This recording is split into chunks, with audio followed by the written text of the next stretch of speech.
You will not see any progress from exercise training without a large spike in cortisol. It is critically important when we think of phrases like cortisol, inflammation, stress. This is not bad. Right? Physiology is not personified. Right? Things don't like hate you in the body. Right? It is not good and bad. They just are. The more you try to suppress cortisol, the more you suppress adaptation.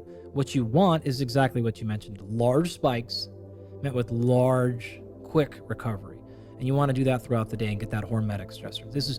So going back to your ashwagandha and rhodiola issue, I think it would be very short-sighted for people that do that as this is a prophylactic. Okay, because if you blunt cortisol, you're going to cause immunosuppression. Especially early in the day. Totally. Taking ashwagandha before going to train is counterproductive. Yeah. Any form of cortisol regulation needs to be done strategically. If you are excessively high and we're bringing you back down to normative values at the right time, then great. If you're normal, though, then taking you down lower than that is actually problematic. The same thing is actually true, since we're here, for oxidative stress, for inflammation, antioxidant use. We mentioned, I think, earlier about taking vitamin C and vitamin E post-exercise will actually blunt adaptations, or at least it has the potential to do so.